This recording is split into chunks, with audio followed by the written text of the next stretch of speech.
there's a lot of things when it comes to be competitive. I'll ask most business owners that I'm mentoring, I'll say, what's your competitive edge? And they normally will say to me, it's my product. Problem with that is I can come up with another product that's similar, if not different or the same, and then compete against you in business. Then they'll say to me, oh look, it's my price. My price is my competitive edge. Problem with that is I can then come up with another price point and then just go and undercut you if that's the way that I want to run a business. So your competitive edge has to be your people. Has to be your people, has to be your staff, has to be you as the business owner, because that's the one thing that your competitors don't have, is they don't have your people. Now, if you want to know the secret to success in business, this is extremely deep. For the people that have not heard me before, I am like a Zen master when it comes to the intellectual stuff that comes out of my mouth, just giving you the heads up on that. If you want to succeed in business, the only thing that you need to do is make sure you don't suck as much as your competitor. That's about it, really. So they've always got to suck more than you. If they don't, there's your problem. So it's not about hitting this whole level of excellence, because we're never going to get there in business if you're really honest about the whole thing, because the thing's moving all the time. It's just being better than our competitors. So we need to know what they're doing, and we need to know where they're sucking, and we need to make sure that we're not sucking in the same part. So when your customers come to your business, have anything to do with your business, your customers want you to have, and your staff, they want you to turn up to work with one thing. Do you want to know what it is? I'm going to tell you. Gas. They want you to have gas every time you come to work. So you've got permission now. Gas, and I'm going to keep this nice, is they want you to give us stuff. That's what they want. Can everyone in this room put yourself in the consumer mindset? Because you are consumers every single day when you leave your work.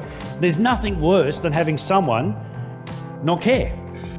Recently I did a staff training with a trampoline place, you know, those ones where you send your kids there, they break their arms, stuff like that. And I had to he wanted me to come in and train his staff for an evening. Oldest staff member was 19.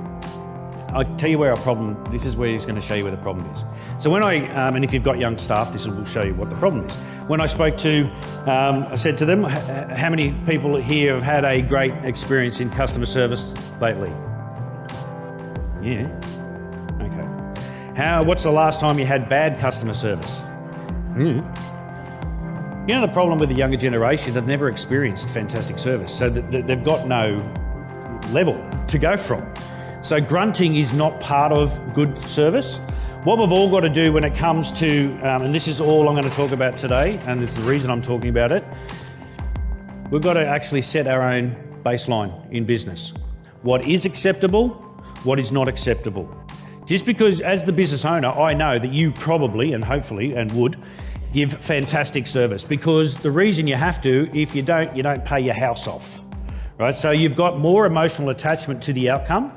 So you're always going to give better service and do a better job than any of your employees, because they don't have that baggage that you've got, good baggage. So what we've got to do is actually set a baseline. Most people in business never set. We employ staff, and I never read a resume, because it's if you're going to say, I really suck at customer service on your resume, right? You're going to tell me what you think I need to hear. And we look at people's resumes, great at customer service. Awesome, come and look after my customers. It's like you coming to my house, which I'll come to your house actually, and I'll say to you, look, you're after a painter, and I'll go, yeah, I can do that. Pretty sure you would like to see my qualifications before I start painting your house. But it's amazing how many people we put inside our business that we don't look at their qualifications, nor do we train them on how we would like them to do and look after our customers. So I'm going to go through the 5 things. Oh, the other thing, what do you think, before I go any further, what do you think that we're now competing against? Everyone in this room has got the same competition with a customer. What do you think it is? What did someone just say? Time? Time. Last Christmas, my beautiful wife, who's sitting over there, next to my beautiful daughter, said to me, what would you like for Christmas? And I said, I'd like a watch. I love watches. I'd like a watch. She gets off of the lounge. She goes over to her laptop in the kitchen and starts looking. I'm thinking, sweet, getting a watch. Still watch TV. About 45 minutes later, I look across and thinking, she's doing all right. Looking for a watch. Got up to get a glass of wine about an hour a bit later, thinking, man, she's putting a lot of effort in. I really appreciate what she's doing. I said to her, look, do you need a hand? As I walked past, she goes, with what? I said, my watch. She said, what watch? I said, the watch you're going to buy me. She goes, I'm looking at handbags. How do we get to that? Right. This is the thing that we need to all understand. You might have the best widget under the sun, the best whatever that you've got. You know it, everyone knows it, everyone that's bought it, they all love it.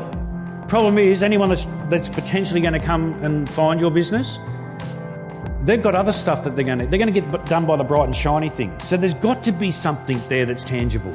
You don't have to have the best business, but if you've got the best experience and best customer service, which are all intertwined, you can't separate experience and have shit house service, they've got to be the same. So if you've got that there, then people will be more forgiving if you don't meet everything that they hope that you would meet. We've got to make sure that our interaction with our customers is authentic. Right? They can get fake crap anywhere. They can get no experience nearly everywhere. So the minute that you give them a fantastic experience, you've got a customer for a long time. Your job then comes back to the first thing we spoke about, is make sure you're consistent with it. And if you train your staff correctly and that this is now a non-negotiable, this is all above and sits above our baseline. This is all the things that we want our customers to do. That's all we want, our staff to do. And this is what we want to give our customers. Could be one of them, could be all of them. If we do that, then we're going to get people to come back. And the one thing that will happen, as we spoke about before, is we then created a fan.